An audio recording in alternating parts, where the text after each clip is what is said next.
Good morning, dear students. Today we will deal with inflammation. This is the second part of first chapter. So you may note down inflammation. One N is missing in the spelling, so you should avoid it. Then coming to the definition of inflammation. Inflammation is defined as the local response of living mammalian tissues to injury due to any agent. आपने basics में 9 category agent की देखी थी, उसमें खास करके 5 इसमें ली गई हैं. It is a body defence reaction in order to eliminate और limit the spread of injurious agents and it is followed by removal of the necrosed cells. तो सेल्स हो गए, टिश्यूज हो गए, ये सारे जब तक रिमूव नहीं हो जाते, कुल मिलाकर ये एक प्रोटेक्टिव मैकेनिज्म है. जब कोई चोटग्रस्त होता है आदमी या कोई भी उसके कॉजेटिव एजेंट होते हैं, ठीक है, उसको स्टिमुलेशन देते हैं, उसके बदले में शरीर को उस हिस्से को ठीक करने के लिए ये इन्फ्लेमेशन शुरू होता है. और इन्फ्लेमेशन शुरू होने से पहले जो इम्यून डिफेंस है वो इनिशिएट हो चुका होता है, इम्यून रिस्पॉन्स. हम अब बात करेंगे काजेस ऑफ इन्फ्लेमेशन. तो इन्फ्लेमेशन में ये जो आपको दिखा रखे हैं, जैसे द काजेटिव इन्फ्लेमेशन में भी इन्फेक्टिव एजेंट्स लाइक बैक्टीरिया हो गए, then viruses and their toxins, fungi, parasites. Then they can be immunological agents like cell mediated and antigen body reaction. इस तरीके से हो सकते हैं ये इम्यूनोलॉजिकल एजेंट. फिजिकल एजेंट जैसे heat, cold, radiation, mechanical trauma, ये वाले झटके जो हीट के, कोल्ड के, रेडिएशन के, इससे भी इन्फ्लेमेशन इनिशिएट होता है. देन केमिकल एजेंट्स, ऑर्गेनिक, जैसे आप लाइब्रेरी में काम करते हैं, इसमें लेबोरेटरी में काम करते हैं. एंड इनऑर्गेनिक पॉइजन्स, ये जो हैं इंजरी के कारण होते हैं, इन्फ्लेमेशन को इनिशिएट करने के कारण होते हैं. क्योंकि जब भी कोई नुकसान हो जाता है इन एजेंट से, इन्फ्लेमेशन शुरू हो जाता है. Inert material such as foreign bodies. तो एक प्रकार से इसको आप इस तरीके से समझें भी, जब किसी को जैसे ही चोट लगती क्या होता है, एकदम से उसका वो एरिया इकट्ठा होने लगता है, सिकुड़ने लगता है. फिर धीरे धीरे वो उसमें इन्फ्लेमेशन आ जाता है, वो फूलने लगता है, सोजिश आ जाती है उसमें. यही हमने पढ़ना है कि उसके अंदर होता क्या है. उसमें ब्लड भी इकट्ठा होने लगता है, उधर से इम्यून रिस्पॉन्स भी शुरू हो चुका होता है, तो ब्लड वेसल्स फूलने भी लगे. तो ये सारी चीज़ें जो है आज हमने इसके अंदर देखनी है. अब एक क्वेश्चन आता है कि इन्फ्लेमेशन और इन्फेक्शन में कोई अंतर है? बिल्कुल अंतर है. ये दोनों चीज़ें अलग अलग हैं. Thus, inflammation is distinct from infection. While inflammation is a protective response by the body to variety of, you can say, to the variety of etiologic agents, जो कारक होते हैं उसके, जैसे इन्फेक्शियस हों या नॉन इन्फेक्शियस हों, कोई भी हो सकते हैं, ठीक है. While infection is invasion, infection एक इन्वेजन है, वो बॉडी के ऊपर हमला होता है माइक्रोब्स का, into the body by harmful microbes and their resultant ill effects by toxin. और जो टॉक्सिन के उसके ऊपर बुरे प्रभाव पड़ते हैं, ठीक है. जो टॉक्सिन जो उसके मेटाबोलाइट माइक्रो ऑर्गेनिज्म छोड़ते हैं शरीर के अंदर, ठीक है, उसको हम बोलते हैं टॉक्सिन्स. और वो टॉक्सिन्स जो है शरीर की बायोकेमिस्ट्री के साथ इंटरफियर करते हैं. Inflammation involves 2 basic processes with some overlapping. जैसे अर्ली इन्फ्लेमेटरी रिस्पॉन्स हो गया और दूसरा later followed by healing. Both these processes generally have protective role against injurious agents. Inflammation and healing may cause considerable harm to the body as well. वो कहता है कि early inflammatory response और ये हीलिंग है, ये दोनों बॉडी के लिए प्रोटेक्टिव रोल प्ले करते हैं, लेकिन शरीर को कुछ ना कुछ हार्म होता है। जैसे फॉर एग्जांपल इन्होंने कहा है कि anaphylaxis to bites by insect और reptiles, drugs, toxins, atherosclerosis, chronic rheumatoid arthritis, fibrous bands and adhesions in intestinal obstructions. Adhesion का मतलब चिपकना होता है। इंटेस्टाइन में कोई चीज़ अगर चिपक जाती है तो ये देखिए, अपन ने इन्फ्लेमेशन वर्सेस इन्फेक्शन के बारे में जाना कि ये एक प्रोटेक्टिव रिस्पॉन्स होता है। ठीक है, जैसे ही एटियोलॉजिक एजेंट उस पर हमला करते हैं तो ये इन्फ्लेमेशन शुरू हो जाता है। और दो बेसिक प्रोसेसेस जो इसके हैं, जो समवॉट ओवरलैपिंग के साथ चलते रहते हैं, ठीक है, और इन्फ्लेमेशन और हीलिंग है, ये दोनों ये बॉडी को कंसिडरेबल लॉस दे सकते हैं। ठीक है, फॉर एग्जांपल आपको अभी बताया जैसे एथेरोस्क्लेरोसिस और सारी चीज़ें। देन एक चीज़ आपने जो नोट करनी है वो ये है कि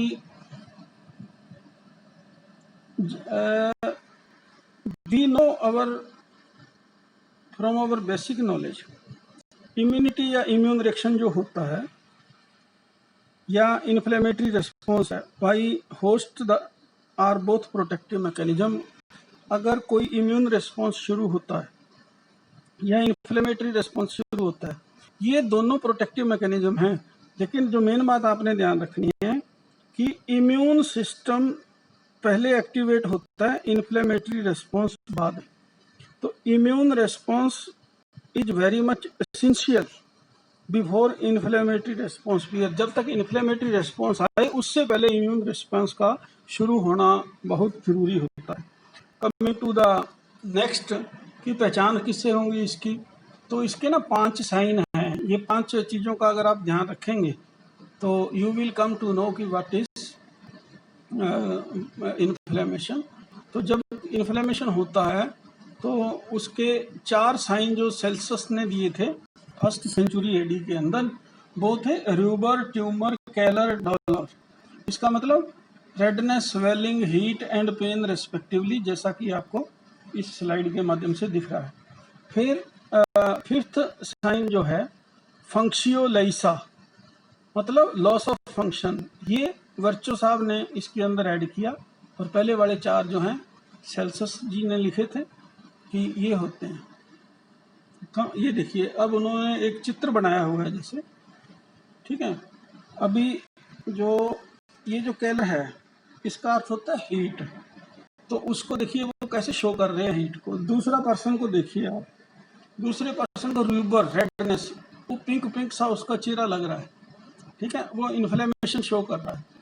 then coming to the tumour, मतलब स्वेलिंग, स्वेलिंग हो जाती है इन्फ्लेमेशन में, तो ये मोटे आदमी के माध्यम से स्वेलिंग शो की गई है। और आपका जो फोर्थ पर्सन है वो डोलर, मतलब पेन, बर्निंग पेन जिसको हम बोलते हैं। तो इस मोटे भाई साहब ने छोटे भाई साहब के पाँव रख दिया, उनकी चीख निकल गई, बर्निंग पेन हो रहा है उनको बहुत ज़्यादा। और लास्ट जो वन था फंक्शियोलाइसा, मतलब loss of function, it was later added by Virchow. The word inflammation means burning होता है।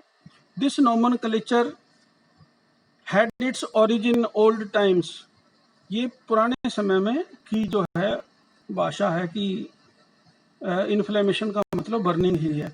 But now we know that burning is only one of the science of inflammation. आज के दिन, आज के युग में हम जानते हैं कि इन्फ्लेमेशन जो है ये जो इन्फ्लेमेशन जो है इसका मीयर अर्थ जो है सिर्फ बर्निंग है, ये अपने आप में पूरा इन्फ्लेमेशन को रिप्रेजेंट नहीं करता है। टाइप्स ऑफ इन्फ्लेमेशन 2 प्रकार का होता है ये, ठीक है। और अगर आप बात करें कि आधार क्या है इसका, तो upon the basis of defence capacity, जो शरीर की डिफेंस, अपने शरीर की जो अपने आप को डिफेंड करने की जो क्षमता है, defence capacity of the host and duration of response, कितने समय तक वो रिस्पॉन्स आता है। Inflammation can be classified as acute and chronic. इस आधार पर हम इनको एक्यूट और क्रोनिक कह सकते हैं। तो एक्यूट इन्फ्लेमेशन क्या होता है? शॉर्ट ड्यूरेशन का होता है, ठीक है, और represent the early body reaction followed by healing. फिर जल्दी से बॉडी जो है उसका रिएक्शन शुरू होता है, रिप्रेजेंट करता है, ठीक है। सबसे पहले इम्यून रेस्पॉन्स होगा, फिर इन्फ्लेमेशन शुरू होगा और फिर हीलिंग शुरू हो जाएगी। दूसरा है क्रोनिक इन्फ्लेमेशन, जो होता है लॉन्गर ड्यूरेशन का होता है। Occurs either after the causative agent of acute inflammation persist for a long time और the stimulus is such that it induces chronic inflammation from the beginning. या तो थोड़ा रुककर ये शुरू हो जाता है या एकदम से शुरू हो जाता है। और तीसरा है इसका वेरिएंट, जिसको हम कह सकते हैं क्रोनिक एक्टिव इन्फ्लेमेशन, ठीक है। मतलब जो ना तो कम समय लिया ना ज़्यादा समय लिया, बीच में मीडियम ड्यूरेशन उसका रहा, इतने दिनों में वो पर्सन ठीक हो गया, तो उसको हमने इस कैटेगरी में रखा, chronic active inflammation. Coming to the next, these are the components of the acute and chronic. दोनों प्रकार के जो इन्फ्लेमेटरी रिस्पॉन्सेस हैं उनमें इनके ये कंपोनेंट्स होते हैं, ये साथी होते हैं उसके अंदर, आप समझ सकते हैं। पहले आप ब्लड वेसल देखिए, ब्लड वेसल की रचना समझ में आनी जरूरी है। सबसे आउटर लेयर जो है स्मूथ मसल की होती है, जो अंदर की लेयर होती है वो एंडोथेलियम होता है। ये जो हल्के जो इसका बिस्किट कलर के अंदर आपको दिख रहा है और बीच में एक डॉट दिखाई दे रही है ब्लू वाली, ये इंडिकेट कर रही है एंडोथेलियल सिंगल सेल को। इसी प्रकार से ये एंडोथेलियल सेल्स की लाइनिंग है, ठीक है। और बाहर इसके जो है बेसमेंट है और उसके बाहर जो है, अब ऊपर आपने देखा था स्मूथ मसल होती है। अब जैसे ही इन्फ्लेमेशन शुरू होता है तो इसके अंदर आपको पॉलीमोर्फो न्यूक्लियर ल्यूकोसाइट दिखेंगे, लिम्फोसाइट्स, ठीक है, प्लेटलेट, मोनोसाइट, क्लॉटिंग फैक्टर। मान लो चोट लगी है तो ब्लड क्लॉट होना जरूरी है, तो क्लॉटिंग फैक्टर भी आएंगे, ठीक है। काइनिनोजेंस एंड कॉम्प्लीमेंट कंपोनेंट सब हो जाएंगे, इसिनोफिल्स भी होंगे, बेसोफिल्स, ऑल दीज थिंग। फिर आउटसाइड में क्या रहेगा? मैक्रोफेजेस रहेंगे, ठीक है, फाइब्रोब्लास्ट रहेंगे, मास्ट सेल्स रहेंगी। ये कनेक्टिव जो टिश्यू सेल है उसका आपको उदाहरण दिया जा रहा है। दूसरी साइड आपको जो शो किया है कि इसके सराउंडिंग में ये ब्लड वेसल का चित्र है, रक्तवाहिनी का चित्र है, इलास्टिक फाइबर, कोलेगन फाइबर, ठीक है। देन आपके प्रोटियोग्लाइकान्स, ये सारी चीज़ें जो है शरीर के अंदर नॉर्मली जो है वी आर सीइंग। और इन्फ्लेमेशन में ये सारे के सारे उसके साथी हैं, सारे के सारे कंपोनेंट हैं। एक लड़ाई होती है, उसको ये मिल के विन करते हैं। नाउ अब हम शुरू करेंगे एक्यूट इन्फ्लेमेशन, ठीक है। तो एक्यूट इन्फ्लेमेशन क्या है? एक्यूट इन्फ्लेमेटरी रिस्पॉन्स, एक बार आपके ये जो डायग्राम है इसको देखिए जरा। The main features of acute inflammation क्या है? एक्यूमुलेशन ऑफ फ्लूइड होता है इसके अंदर। जैसी चोट लगती है ना, मान लो किसी को पेंसिल लगी बाजू के ऊपर, क्या होगा? एकदम से शुरू में ये आपको ऊपर नॉर्मल दिखा रखा है, ये देखिए मैं मैग्नीफाई कर रहा हूँ, जो ऊपर वाला डायग्राम है जिसमें आपको आर्टेरियोल दिखा रखी है रेड कलर के अंदर, इधर वेन्यूल दिखा रखा है, बीच में कैपिलरीज दिखा रखी हैं, ठीक है, ये नॉर्मल है। और एक्स्ट्रा सेलुलर स्पेस आपको दिखा रखा है, और ओकेजनल रेजिडेंस ऑफ, कभी कभी लिम्फोसाइट और मैक्रोफेजेस जो है इसके बाहर जहाँ इनको जब स्थान मिलता है वहाँ रेस्ट करते हैं। देन जब इन्फ्लेमेशन हो जाता है, हम एक्यूट इन्फ्लेमेशन की बात कर रहे हैं, तब क्या होता है? ये देखिए ऊपर वेसल जो है वो स्वेल नहीं है, नीचे वाला स्वेल है, मतलब इसके अंदर ज़्यादा फ्लूइड है।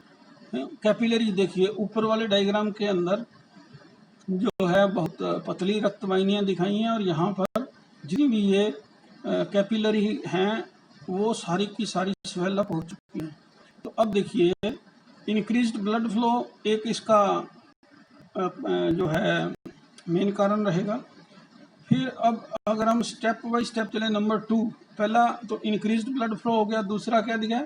Deposition of fibrin and other plasma protein. यहाँ अगर आपने ऊपर पिछली स्लाइड में देखा था, एक्स्ट्रा सेलुलर स्पेस के अंदर डिपोजिशन हो जाता है फिब्रिन्स का और प्लाज्मा प्रोटीन्स का।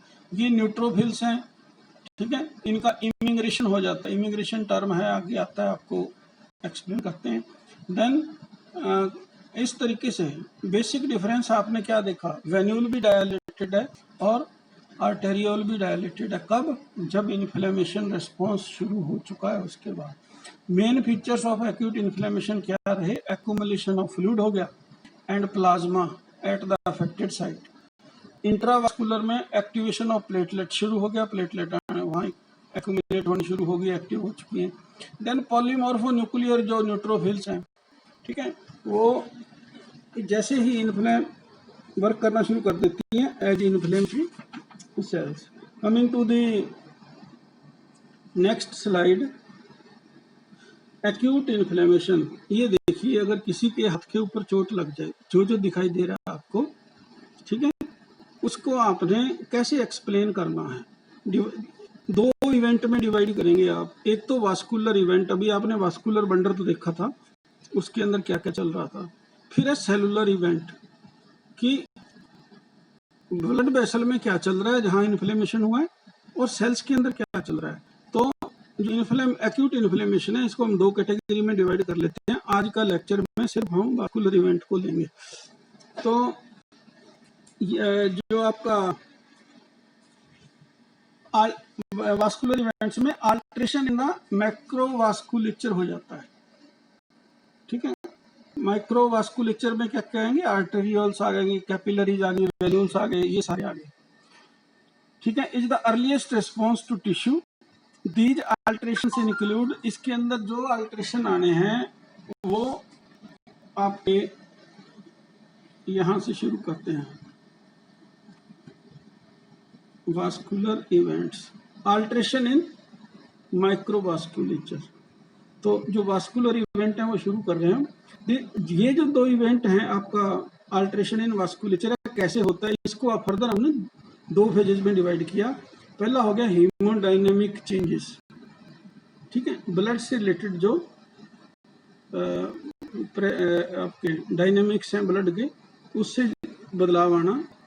फिर तीसरा changes in the vascular permeability, जो वास्कुलर आपके बंडल्स हैं या जो ब्लड वेसल है, इसके माध्यम से किसी चीज के आर पार होने में, ठीक है, जो परमिशन चाहिए या जो उनकी आप कहिए कि क्रॉस करने की ब्लड वेसल को जो क्षमता है, उसके अंदर बदलाव आ जाता है, ठीक है, परमिएबिलिटी। देन पहले आ जाओ अब आप हीमोडायनेमिक चेंजेस के ऊपर। तो एक बार रिकॉल कर दूं, यहाँ कोई कंफ्यूजन ना रहे आपको। हम जो वास्कुलर इवेंट्स हैं कि ब्लड वेसल के अंदर क्या होता है वो स्टडी कर रहे हैं, ठीक है, एक्यूट इन्फ्लेमेशन का। उसमें हमने क्या किया, इसको स्टडी करने के लिए दो फेजेस में डिवाइड कर लिया, एक हीमोडायनेमिक चेंजेस और दूसरा changes in the vascular permeability. तो हीमोडायनेमिक चेंजेस जो हैं वो हैं क्या? दरअसल इसको समझने के लिए हमने जो है इसको हीमोडायनेमिक चेंजेस को समझने के लिए हमें 5 स्टेप में इसको डिवाइड किया, ठीक है। तो the earliest feature of inflammatory response results from changes in the vascular flow, ठीक है, and calibre of small blood vessels in the injured tissues. The sequence of these changes जो है वो क्या क्या है, इसमें नंबर 1 है ट्रांजिएंट वैसोकंस्ट्रिक्शन। तो irrespective of the type of injury, immediate vascular response is of transient vasoconstriction of arterioles, मतलब arterioles सिकुड़ जाती हैं, इकट्ठी हो जाती हैं। With mild form of injury, the blood flow may be re-established in 3 to 5 seconds, while with more severe injury, the vasoconstriction may last for about 5 minutes. तो चोट लगेगी, सबसे पहले इनका वैसोकंस्ट्रिक्शन होगा, मतलब ये सिकुड़ जाएंगे और ब्लड फ्लो शुरू हो जाएगा। जैसे ही ये कंस्ट्रिक्शन से रिलैक्स हुए, नॉर्मल हुए, ब्लड फ्लो बंद हो जाएगा, क्योंकि तब तक जो क्लोटिंग फैक्टर्स है वो प्ले कर जाएंगे अपना रोल। अब जो सेकंड नेक्स्ट जो स्टेप है, follows persistent progressive vasodilation. Transient vasoconstriction जो है follows persistent progressive is followed by persistent progressive vasodilation which involves mainly the arterioles। इसके अंदर ज्यादातर arterioles होती हैं, but to a lesser extent affect other components of the micro circulation like venules and capillaries को भी ये थोड़ा थोड़ा प्रभावित करता है। This change is obvious with in the half an hour of injury. ये आधे घंटे के अंदर अंदर ये चेंज हो जाता है। Vasodilation results in increased blood volume in microvascular bed of the area which is responsible for redness and warmth eight the site of the acute inflammation. आधे घंटे तक क्या होता है, वहाँ जरूरत से ज़्यादा ब्लड इकट्ठा होता है, ब्लड वेसल्स में स्वेलिंग आ जाती है, स्वेलिंग आपको बाहर दिखाई देने लगती है, ठीक है। और एक वार्म तो उसके अंदर से गर्मी निकलने लगती है। आपने जो बर्निंग पेन वाली बात कही है ना, ठीक है, वो यहाँ सिद्ध होती है। उसके बाद तीसरा जो है आपका नेक्स्ट जो है that is progressive vasodilation.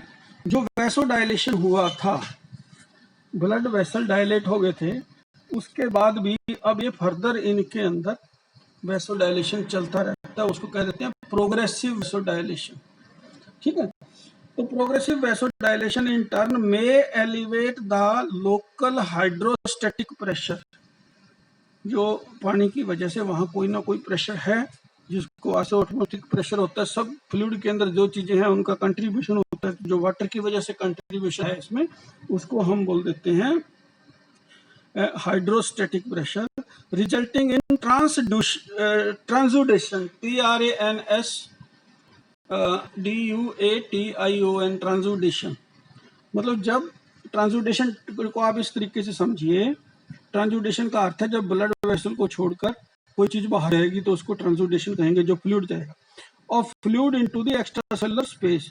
This is responsible for swelling at the local site of acute inflammation.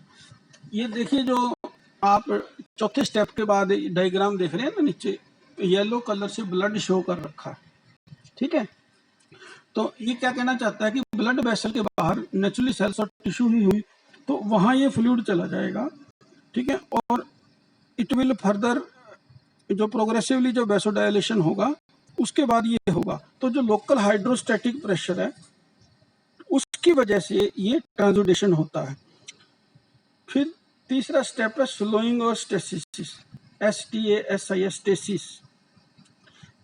इसमें क्या है, स्लोइंग और stasis of micro circulation follows which causes increased concentration of red cells and thus raised blood viscosity, ठीक है।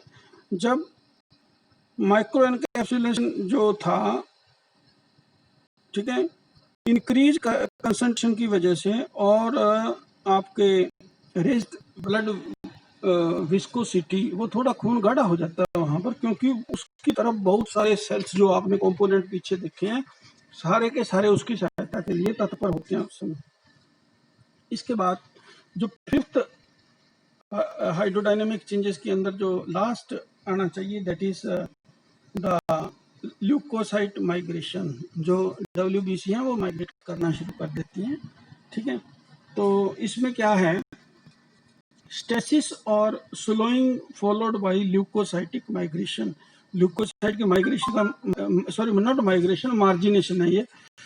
Leucocyte margination, margination मतलब जो margin है blood vessel की, उसकी जो पेरीफेरी है, इनसाइड है, वहां पर वो जो है एडहियर होने लगते हैं। ल्यूकोसाइट मार्जिनेशन और पेरीफेरल ओरिएंटेशन ऑफ ल्यूकोसाइट, ठीक है, मेनली न्यूट्रोफिल्स हैं इसमें, अलोंग द वास्कुलर एंडोथेलियम। जो आपने डायग्राम में देखा था, बेस के बाद की जो लेयर होती है वो एंडोथेलियम की होती है, तो वहां ये इकट्ठा होने लगते हैं, चिपकने लगते हैं कुल मिलाकर। The leukocyte stick to the vascular endothelium, briefly वो चिपकेगा उससे, and then move and migrate through the gaps between the endothelial cells. अब आपने वहाँ एंडोथेलियल सेल्स देखी थी, ठीक है। तो एंडोथेलियल सेल्स के जब ब्लड वेसल जब स्वेल हो जाएगा तो उनके बीच में जो गैप है वो चौड़ा हो जाएगा, और गैप चौड़ा हो जाएगा तो कुछ ना कुछ सिक्रीशन होगा, ठीक है। तो between endothelial cell into the extra cellular space, और वहां से एक्स्ट्रा सेलुलर स्पेस के अंदर ये ल्यूकोसाइट जो इकट्ठे हुए थे वो भी जाना शुरू कर देंगे। इसी प्रोसेस को इमिग्रेशन कहा गया है, ठीक है। तो क्या क्या मेन इवेंट हैं इसके ल्यूकोसाइट मार्जिनेशन के, जो ये स्टिक कर जाते हैं वास्कुलर एंडोथेलियम को, ठीक है। फिर ये मूव करते हैं and migrate through the gaps between the endothelial cells. जो एक्स्ट्रा वास्कुलर स्पेस है, जो ब्लड वेसल के बाहर का स्पेस है, उसके अंदर दो एंडोथेलियल सेल्स ब्लड वेसल फूलने की वजह से, ठीक है, वो दूर दूर हो गए और उनके बीच में गैप आ गया। उस गैप का फायदा उठाकर ये बाहर आ गए, ठीक है। इसी को इमिग्रेशन कहा गया। This is known as emigration, EMIGRATIO, emigration. तो इसी बात को समझाने के लिए अपने जो साइंटिस्ट हुए थे एक लेविस, उन्होंने एक एक्सपेरिमेंट दिया था जिसको लेविस एक्सपेरिमेंट के नाम से जाना जाता है। उन्होंने अपने जो एक्सपेरिमेंट का नाम रखा था ट्रिपल रेस्पॉन्स, ठीक है। तो वो ट्रिपल रेस्पॉन्स क्या है, मान लो किसी के 4 आर्म में पेंसिल लग गई, ठीक है। तो क्या होगा, जैसे ये स्ट्रोक करती है पेंसिल 4 आर्म के अंदर, तो क्या क्या होता है, ये थोड़ा some problem in the slide है, ठीक है। तो कुल मिलाकर इस चित्र में जो आपको दिखाया जाना था वो लेविस एक्सपेरिमेंट दिखाना था। उसमें आपको जो दिखाना था कि ब्लड वेसल जब इन्फ्लेमेशन होता है तो बाहर की साइड रेड लाइन बन जाती है, ठीक है। ट्रिपल रेस्पॉन्स शो करने के लिए, ठीक है, ये लेविस एक्सपेरिमेंट किया गया था। कहीं भी आप ये डायग्राम दोबारा नेट पे सर्च करके देख सकते हैं, ठीक है। तो Lewis induced the changes in the skin of inner aspect of forearm by firm stroking with the blunt point. उसने पेंसिल ली और बाजू के ऊपर उसको जब लगाया तो क्या हुआ, red line appear with in a few seconds following stroking and is due to local vasodilation of capillaries and venules। वो कहता है कि जैसे ही पेंसिल से कोई स्ट्रोकिंग करते हैं तो पेंसिल को विड्रॉ करते ही देखते हैं कि बाहर एक रेड लाइन बनने लगी है, ठीक है। दूसरा उसने कहा flare is the bright reddish appearance, जो रेडिश अपीयरेंस है और flush surrounding the red line and results from vasodilation of the adjacent arterioles। जो बगल वाली आर्टेरियल्स हैं उनकी वजह से जो ये है एक फ्लेयर तैयार हो जाता है। तीसरा टर्म उसने यूज किया था व्हील, WHEL, व्हील, ठीक है। व्हील क्या है, इज द स्वेलिंग और oedema of the surrounding skin occurring due to transudation of fluid into the extra cellular space. जो एंडोथेलियल सेल के माध्यम से बाहर की तरफ जो फ्लूइड आया है, ठीक है, उसकी वजह से, ठीक है, ये स्वेलिंग आती है जिसको व्हील कहा उसने। अब हम स्टडी करेंगे कि अल्टर्ड वास्कुलर परमेबिलिटी क्या है। परमेबिलिटी तो आप जानते हो कि जो ब्लड वेसल होता है, ठीक है, नॉर्मली वो जो सराउंडिंग एक्स्ट्रा सेलुलर आप उसको कहेंगे कि जो ब्लड वेसल्स की मटेरियल है और उसके बाहर का जो मटेरियल है, ठीक है, आपस में एक्सचेंज करता रहता है, ठीक है। ये नॉर्मल प्रक्रिया है। लेकिन अब हमने जो चीज़ स्टडी करनी है वो करनी है कि ये बदलाव आ जाता है इस स्थिति के अंदर, कुछ चीज़ें बाहर जाएंगी, कुछ बाहर से अंदर आएंगी। तो अब आप ये भी कह सकते हो कि अगर पैथोजेनेसिस ऑफ एक्यूट इन्फ्लेमेशन कोई पूछता है तो वो यही है, ठीक है।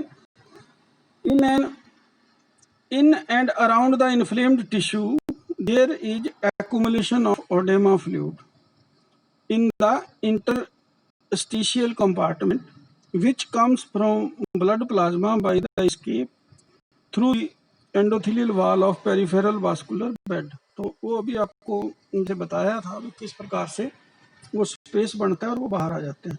बट सब्सिक्वेंटली क्या रहता है, ये ट्रांसुडेट इन नेचर होता है, ठीक है। ट्रांसुडेट इन नेचर का मतलब है कि जैसे ये गैप आएगा, ब्लड वेसल के अंदर का जो फ्लूइड होगा वो बाहर जाएगा। So in the initial state the escape of fluid is due to vasodilatation and consequent elevation in hydrostatic pressure. जब ये फ्लूइड का आदान प्रदान होगा तो हाइड्रोस्टेटिक प्रेशर है उसका भी एलिवेशन हो जाएगा। एलिवेशन माने बढ़ना। This is transudate in nature. ये ट्रांसुडेट इन नेचर होता है, मतलब जो एंडोथेलियल सेल्स के बीच का जो एरिया है जब वो बढ़ जाएगा, गैप बढ़ जाएगा, उसके अंदर से क्या होगा, ये फ्लूइड बाहर जाएगा। इसीलिए ये सेंटेंस कहा कि ये ट्रांसुडेट इन नेचर, ठीक है। ट्रांसुडेट इन नेचर का अर्थ यही है कि एंडोथेलियल जो सेल्स हैं उन्होंने स्पेस दे दिया उस फ्लूइड को बाहर जाने के लिए। बट जैसे बताया this is transudate in nature but subsequently the characteristic inflammatory oedema. अब ओडेमा क्या है, जो वाटर लॉगिंग हो जाती है सेल्स और टिश्यूज के अंदर, उसको ओडेमा बोलते हैं, ठीक है। The characteristic inflammatory oedema exudate appears by increased vascular permeability of micro circulation. अब देखिए जब ये आपका वैसोडाइलेशन हुआ उसके साथ ट्रांसुडेट इफेक्ट आया, ठीक है। तो ऐसे में क्या हुआ, ब्लड की जो परमेबिलिटी है ब्लड वेसल की वो बढ़ गई है, ठीक है। और ये सब माइक्रो सर्कुलेशन जो बीच में आपने देखा है उसकी मदद से, ठीक है, ये सारे के सारा जो आपका एक्सुडेट है वो बाहर जाना शुरू कर देता है, ठीक है। तो चलिए कमिंग टू जो आपने सारे कंपोनेंट्स देखे थे, ठीक है, वो सब वहाँ इकट्ठे होते हैं, ब्लड इकट्ठा होता है, स्वेलिंग एकदम से हो जाती है। तो अब उससे क्या होगा, एंडोथेलियल सेल के बीच में से जो भी स्पेस बना है सारे के सारे जो फ्लूइड हैं और उसके कंपोनेंट है बाहर जाएंगे। बाहर जाएंगे तो अड़ोस पड़ोस में भी बदलाव आएगा। क्या बदलाव आएगा, वहाँ वाटर ज़्यादा होगा, वाटर लॉगिंग ज़्यादा हो जाएगी, पानी इकट्ठा हो जाएगा, तो उसको हम कहेंगे ओडेमा, ठीक है। कई लोग ओडेमा बोलते हैं इसको। अब ये प्रेशर चेंजेस डायग्राम के माध्यम से ऐसे ही दिखाए गए हैं कि नॉर्मली हाइड्रोस्टैटिक प्रेशर जो होता है अंदर ज़्यादा होता है, बाहर की साइड कम होता है, ठीक है। तो जब ये ऊपर वाली ए नॉर्मल कंडीशन है, अब ये एरो ज़्यादा बड़ा दिखा रखा है आपको, इसका मतलब अब ट्रांसुडेट ने बाहर जाना शुरू कर दिया। तीसरा है एक्सुडेट, ठीक है। जब ट्रांसुडेट खत्म हो जाता है तो उसके बाद में एक्सुडेट की प्रक्रिया शुरू हो जाती है, जो बाकी चीज़ें हैं वो भी साथ में बाहर जाने लगती हैं।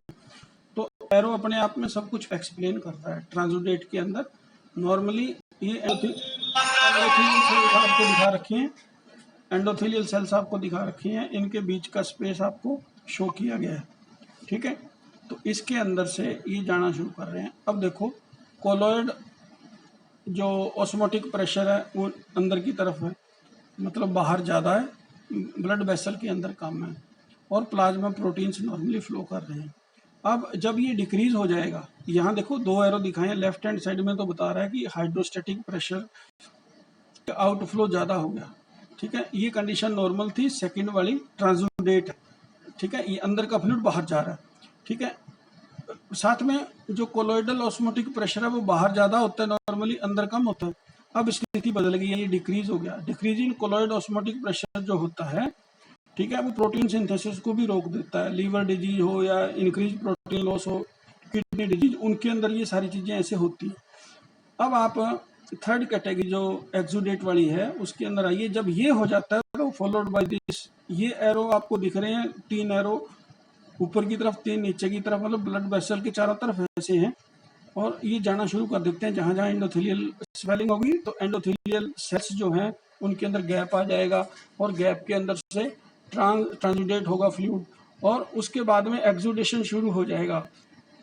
फ्लूइड एंड प्रोटीन लीकेज वो भी बाहर आने लगेंगे, फ्लूइड भी बाहर आ रहा है और प्रोटीन भी आ रहा है, ठीक है। और उसके बाद में इंटर एंडोथीलियल स्पेस, जब इस एक वेसल है, इसके अंदर स्वेलिंग आनी है, जब स्वेलिंग आती जाएगी तो नेचुरली ये गैप आएगा, उसकी वजह से एक्सुडेशन शुरू हो जाएगा। ठीक है, तो टर्म का ध्यान रखना, ट्रांसुडेट जो है वो प्रेशर चेंजेस की वजह से हो रहा है, और जो प्रेशर चेंजेस हो जाते हैं उसके बाद में एक्सुडेशन शुरू हो जाता है। बस ये 2 स्टेप आपने ध्यान रखने हैं, तो वो बाकी चीज़ें भी ध्यान रखनी है, वाटर लॉगिंग वगैरह जिसमें ओडेमा हो जाती है। Then come to the mechanism of increased vascular permeability. अब हमने स्टडी करना है मैकेनिज्म भी, किस प्रकार से ये जो परमेबिलिटी है वो बढ़ती है। इसके ना टोटल हमारे पास 5 स्टेप हैं। सबसे पहले देखिए, कंट्रैक्शन होगा ब्लड वेसल का, जैसे मान लो पेंसिल लगी तो कंट्रैक्शन होगा सारे के सारे, फिर हो सकता है 5 सेकेंड बाद, हो सकता है 1 मिनट बाद, हो सकता है 5 मिनट बाद। ठीक है, वो रिट्रैक्शन होगा उनका। तो सेकंड स्टेप क्या होगा, retraction of the endothelial cell. और तीसरा स्टेप होगा direct injury to endothelial cell. अब हम मान लेते हैं कि ऊपर वाली 2 कंडीशन तो ये ऐसी इंजरी थी जिसके अंदर एंडोथेलियल सेल सिकुड़ गए, उसके बाद में वो रिलैक्स हो गए, नॉर्मल हो गए। थर्ड में हमने ये मान लिया कि इतनी गहरी इंजरी थी कि एंडोथेलियल सेल्स को ब्रेक कर दिया। तो तीसरा सिचुएशन ये हो सकती है कि परमेबिलिटी कैसे बढ़े। फिर endothelial injury mediate by leukocytes. कई बार क्या होता है, ल्यूकोसाइट्स जो होते हैं वो इमिग्रेट कर जाते हैं, और उनकी वजह से जो एंडोथेलियल इंजरी होती है उसमें ल्यूकोसाइट्स अपना रोल जो है वो प्ले कर जाते हैं। और लास्ट और नॉट द लीस्ट वो ये है कि लीकीनेस इन नियोवास्कुलराइजेशन। जब 2 एंडोथेलियल सेल्स के बीच में एक होल हो चुका है, ठीक है, तो क्या होगा, एक आपका वो ग्रोथ फैक्टर होता है, उसको बोलते हैं VEGF, मतलब वास्कुलर एंडोथेलियल ग्रोथ फैक्टर होता है वो। ठीक है, वो नए जो आपके वास्कुलर बंडल्स हैं उनका निर्माण शुरू कर देता है, जो कैपिलरीज हैं वो नई नई बनने लगती हैं फिर। ठीक है, तो 5 स्टेप के अंदर हम इसकी इंक्रीज परमेबिलिटी है जो उसको देखेंगे। तो सबसे पहले ये 5 का मैकेनिज्म है इसके अंदर दिया हुआ है, इंक्रीज्ड वास्कुलर परमेबिलिटी। तो फर्स्ट आपका क्या था, फर्स्ट आपका हमने लिया था कंट्रैक्शन ऑफ एंडोथेलियल सेल्स। ये देखिए, ये कॉन्ट्रैक्ट हो रही है एंडोथेलियल सेल और उसके बीच से फ्लूइड बाहर आ रहा है, ये देखिए। तो उसके अंदर क्या होगा, ये वेन्स प्रभावित होंगी, क्योंकि जब ब्लड आ रहा है सब कुछ फूल गया, इकट्ठा जाकर आगे वेन्स में हो जाएगा। ठीक है, तो एक स्वेलिंग आएगी तो गैप आ जाएगा एंडोथेलियल सेल्स के अंदर। जब ये गैप आएगा तो उसके अंदर से वैसो एक्टिव मीडिएटर्स रिलीज होंगे, जैसे हिस्टामिन और ल्यूकोट्राइन्स हो गए। ठीक है, ये कॉमन है, फास्ट है, शॉर्ट लाइव्ड है, मिनट्स का खेल होता है, ये काम हो जाता है। ठीक है, फिर अगर डायरेक्ट इंजरी हो जाती है, जो सेकेंड मैकेनिज्म है, आर्टेरियोल्स, कैपिलरीज और वेन्यूल्स इसके अंदर इन्वॉल्व हो जाते हैं। ठीक है, जैसे टॉक्सिन्स, मतलब माइक्रोब वगैरह अगर गए हुए हैं, बर्न्स हैं, केमिकल्स हैं, ठीक है, इनका सिक्रीशन हो जाता है। Fast and may be long lived, मतलब काफ़ी दिनों तक चल सकता है। तो देखिए, इस डायग्राम में दिखाया हमने कॉन्ट्रैक्ट हो रही है, यहाँ हमने दिखाया वो जो है डायरेक्ट इंजरी हो चुकी है। तीसरे में ल्यूकोसाइट डिपेंडेंट। अब ये देखिए, वेन्स में मोस्टली ये इफेक्ट करता है, वेन्यूल्स में। ठीक है, पल्मोनरी कैपिलरीज जो हैं, जो हमारे लंग्स की कैपिलरीज हैं, वहाँ ऐसी स्थिति आती है। ठीक है, लेट रेस्पॉन्स आता है और ये लंबा इन्फेक्शन चलता है, फिर ये लंबा इन्फ्लेमेशन रहेगा। फिर आपने देखा था इंक्रीज्ड ट्रांससाइटोसिस, इसका मतलब सेल्स के आर पार कुछ चीज़ों का आदान प्रदान। तो जो आपका वास्कुलर एंडोथेलियम है उसके जो ग्रोथ फैक्टर हैं वो रिलीज होते हैं, और नए नए जो 5वां स्टेप है अपना, नए नए ब्लड वेसल बनने शुरू हो जाते हैं। न्यू ब्लड वेसल फॉर्मेशन जो है एट साइट ऑफ एंजियोजेनेसिस और परसिस्टेंट इंट्रासेलुलर जंक्शन फॉर्म्स। जब तक इंट्रासेलुलर जंक्शन फॉर्म नहीं होगा तब तक वास्कुलर एंडोथेलियम जो डिराइव्ड ग्रोथ फैक्टर है वो आता रहेगा और इनका निर्माण होता रहेगा। अब हम इनको वन बाय वन देखते हैं। सबसे पहला मैकेनिज्म आपको बताया था इंक्रीज परमेबिलिटी का, कॉन्ट्रैक्शन ऑफ एंडोथेलियल सेल्स। अब ये देखिए 3 सेल आपको दिखाई हैं, ठीक है, ये सिकुड़ गई हैं, कॉन्ट्रैक्ट हो गई हैं, तो 2 के बीच में आपको एक सिक्रीशन दिखाई दे रहा है। ये सिक्रीशन के अंदर कोई ना कोई केमिकल बाहर आ रहा है। कहाँ से आ रहा है ये ब्लड वेसल की जब चोट लगी, ठीक है, ब्लड वेसल ने कंस्ट्रिक्ट किया और कंस्ट्रिक्ट करने के साथ साथ उसकी सेल कंस्ट्रिक्ट हुई। जो बेस है, बेस के ऊपर नेक्स्ट लाइनिंग एंडोथेलियल सेल्स की होती है, जैसे शुरू में आपको बताया था। तो ये एंडोथेलियल सेल्स जो हैं जैसे ही कंस्ट्रिक्ट होती हैं तो फ्लूइड बाहर आना शुरू होगा। सो ये ज़्यादातर इसके अंदर वेन सेट होती हैं कॉन्ट्रैक्शन के मैकेनिज्म में। Endothelial cells develop, temporary gap आ जाएगा उसके अंदर, contraction resulting in vascular leaking. जैसे ये कॉन्ट्रैक्शन हुआ तो वास्कुलर फ्लूइड लीक हो जाएगा, ठीक है। इसको मदद कौन करेगा? हिस्टामिन, ब्रेडिकाइनिन और दूसरे केमिकल मीडिएटर इसकी सहायता करेंगे। ये शॉर्ट ड्यूरेशन का होता है, 15 से 30 मिनट का, जैसे ही इंजरी लगती है। तो ये इंजरी में देखिए आप, जब इंजरी लगी एंडोथेलियम सेल्स का कोई नुकसान नहीं हुआ, जस्ट ये कंस्ट्रिक्ट हुए हैं और इसके कंस्ट्रिक्ट होने की वजह से जो इंट्रावास्कुलर फ्लूइड है वो बाहर जाना शुरू हो गया है, ठीक है। और हाइड्रोडायनेमिक चेंजेस आप अभी पीछे देख कर आए हैं, ठीक है। नाउ सी दूसरा step, retraction of endothelial cells. अब ये मैकेनिज्म भी जैसे आपको बताया कि जैसी चोट लगती है तो एंडोथेलियल सेल्स जो हैं वो इकट्ठा हो जाती हैं, सिकुड़ जाती हैं, लेकिन उनको रिलैक्स तो होना ही होना ना नेचुरल पोजीशन में। जब वो नेचुरल पोजीशन में आती हैं, ठीक है, आते आते भी वो कुछ ना कुछ फ्लूइड रिलीज करेंगी और उसके अंदर भी वो कुछ ना कुछ जो है साइटोकाइंस को रिलीज करेंगे। तो सबसे पहले जो structural reorganisation of cytoskeleton of endothelial cells, ये स्ट्रक्चरली अपने आप को रीऑर्गेनाइज करती है, जैसी पहले थी वैसे वो ब्लड वेसल के अंदर रहना चाहती है, ठीक है। Reversible retraction at the intercellular junction जो है उसके वजह से इसको मीडिएट किया जाता है बाय साइटोकाइंस, जैसे इंटरल्यूकिन 1, IL-1 या ट्यूमर नेक्रोसिस फैक्टर अल्फा। तो अब आप ध्यान रखेंगे कि जो पिछली स्लाइड थी उसके अंदर कौन मीडिएटर थे? Histamine, bradykinin and other chemical थे। जब कॉन्ट्रैक्शन हुआ था एंडोथेलियल सेल्स का, यहाँ जब रिट्रैक्शन हो रहा है वो रीऑर्गेनाइज करके वापस वैसी बन रही है, तो यहाँ जो सिक्रीशन है वो साइटोकाइंस हैं, उनमें विशेषता इंटरल्यूकिन 1 और ट्यूमर नेक्रोसिस फैक्टर अल्फा ये है। Coming to the direct injury to the endothelium. अब डायरेक्ट हिट हो गया, चोट ज़्यादा गहरी थी, ब्लड वेसल फट गया और उसके साथ साथ एंडोथेलियल सेल्स भी फट गई हैं। तो ऐसे में क्या होगा? बहुत ज़्यादा फ्लूइड बाहर आएगा एकदम से, ठीक है। तो ऐसी इंजरी भी हो सकती है। Now causes cell necrosis and appear of physical gaps. Cell necrosis तो हो ही गया, फिजिकल गैप एंडोथेलियम में बहुत सा आ गया, इसीलिए ब्लड आना बाहर आना शुरू हो जाता है जब भी चोट लगती है। प्रोसेस ऑफ थ्रोम्बोसिस जो है, मतलब क्लॉट बनना जरूरी है, तो थ्रोम्बोसिस का प्रोसेस भी इनिशिएट हो जाता है at the site of damaged endothelial cells. Affect all levels of microvasculature, ठीक है, मतलब तीनों प्रकार के इसमें आर्टेरियोल्स और एन्यूल्स, कैपिलरी सब इसमें प्रभावित होते हैं।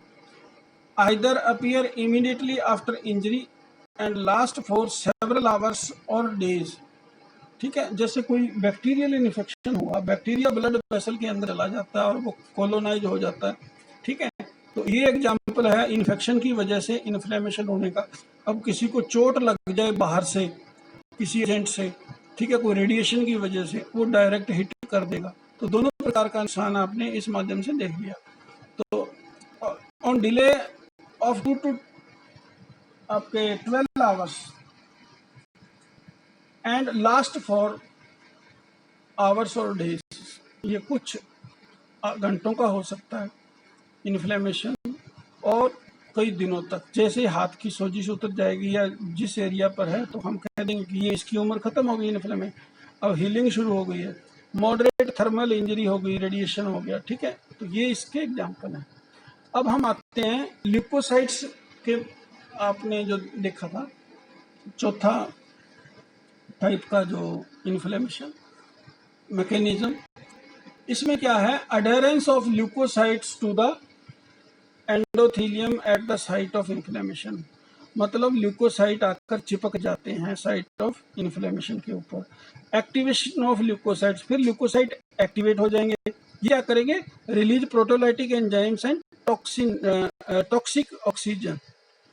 तो प्रोटोलाइटिक एंजाइम का रिलीज करेंगे, साथ में टॉक्सिक ऑक्सीजन। आपने टॉपिक पढ़ाया था आपको रिएक्टिव ऑक्सीजन स्पीसीज, ठीक है, उसमें आपने पढ़ा था आपके सुपर ऑक्साइड बनता है, हाइड्रोजन पर ऑक्साइड बनता है, तो वो सारी चीजें यहाँ बनती हैं। फिर cause endothelial injury and increased vascular leakiness. अब ये जो ल्यूकोसाइट है ये क्या करता है, एंडोथेलियल सेल्स को ब्रेक कर देता है। वो जैसे ही वो ब्रेक होता है तो जो आपने तीसरे स्टेप में पढ़ा था endothelial injury, direct endothelial injury, उसकी वजह से क्या हुआ था, प्रोटोलाइट एंजाइम और वो सारी चीजें हो गई। तो तीसरे स्टेप वाले सारे के सारे कदम जब आपका ल्यूकोसाइट जो है वो एक्टिवेट हो जाएगा, उसके माध्यम से एंडोथेलियल इंजरी हो जाएगी। जितने वेन्यूल्स हैं, ठीक है, उनको ये अफेक्ट करता है और ये एक लेट रेस्पॉन्स है, मतलब थोड़ी देरी से शुरू होता है।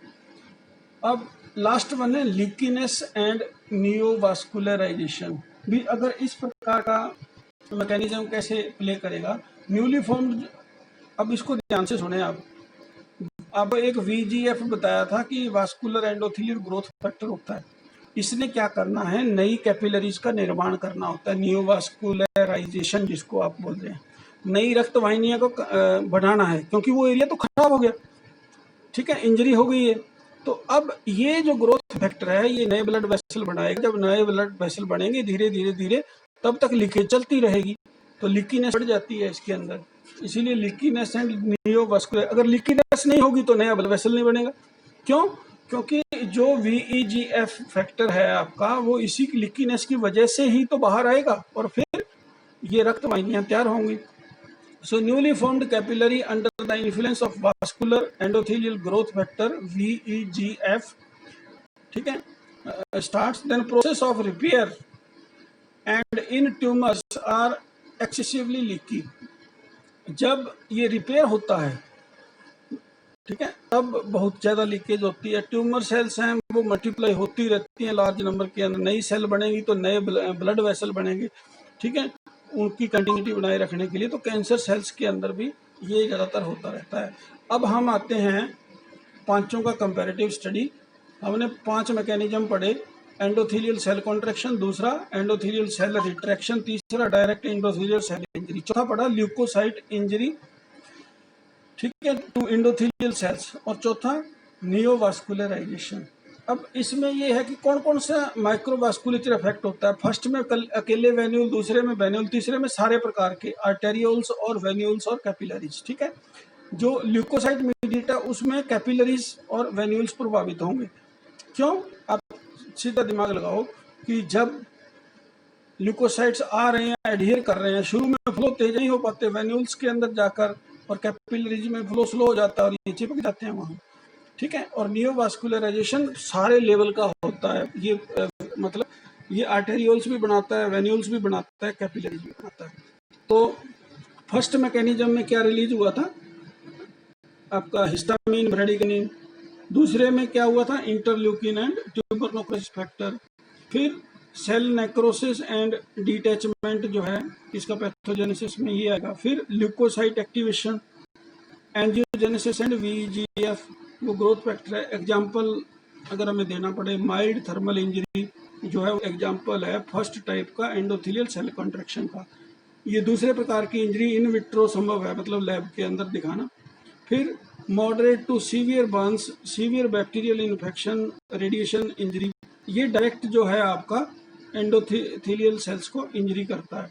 और फिर एग्जाम्पल है आपके पास पल्मोनरी, वेन्यूल्स एंड कैपिलरीज, ठीक है। Leukocyte mediated injury to endothelial cells जो है, जिसमें वेन्स एंड कैपिलरीज पर अटैक हुआ था, तो इस प्रकार से। फिर आपका था नियोवास्कुलराइजेशन, इसका एग्जांपल है हीलिंग और ट्यूमर भी। जैसे ट्यूमर है, नई नई सेल्स बन रही हैं, उनको ब्लड कौन देगा? अगर नए ब्लड वेसल बनेंगे तब उनको ब्लड मिलेगा। तो लिक्कीनेस और नियोवास्कुलराइजेशन को अगर हमने एग्जाम्पलीफाई करना हो तो हीलिंग प्रोसेस के ड्यूरिंग भी ऐसा होता है, ठीक है, जख्म जब ठीक हो रहा होता है, और जब ट्यूमर हो जाता है किसी को तब भी ऐसा होता है। इसमें एंजियोजेनेसिस, ठीक है, और VEGF जो है they are involve. Coming to the, अब ये स्लाइड जो है सेलुलर इवेंट 2, ये इसलिए तैयार किया आपको बताना कि अगला लेक्चर सेलुलर इवेंट का था, एक्यूट इन्फ्लेमेशन का। अभी हमने एक्यूट इन्फ्लेमेशन का जो वास्कुलर इवेंट पढ़ लिए कि ब्लड वेसल्स के अंदर क्या होता है जब इन्फ्लेमेशन होता है। अब हम दूसरे लेक्चर के अंदर इंडिविजुअल लेवल पर जाकर, ठीक है, हम देखेंगे कि सेलुलर इवेंट्स क्या हैं। तो इसमें सेलुलर फेज ऑफ इन्फ्लेमेशन जो है, दो प्रोसेस होंगे, एक्सुडेशन ऑफ ल्यूकोसाइट्स को बाहर निकालना और फेगोसाइटोसिस, और उनको निगल लेना, ठीक है। देन इसके लिए रॉबिन्सन्स की बेसिक पैथोफिजियोलॉजी रिफर की गई है, हर्ष मोहन का छठा एडिशन किया गया है, कलर एटलस ऑफ पैथोलॉजी जो है रिफर की गई है। तो यही हमारा इन्फ्लेमेशन के ऊपर एक्यूट, हमने इन्फ्लेमेशन देख लिया क्या है, उसके बेसिक्स क्या हैं, और फिर हमने एक्यूट इन्फ्लेमेशन को जब पढ़ना शुरू किया तो उसके अंदर उसको दो भागों में बांटा, ठीक है। उसमें से एक था आपके वास्कुलर इवेंट्स की, ब्लड वेसल्स के अंदर क्या चल रहा होता है, और दूसरा था सेलुलर इवेंट। सेलुलर इवेंट हम सेकंड लेक्चर में देखेंगे, नेक्स्ट में।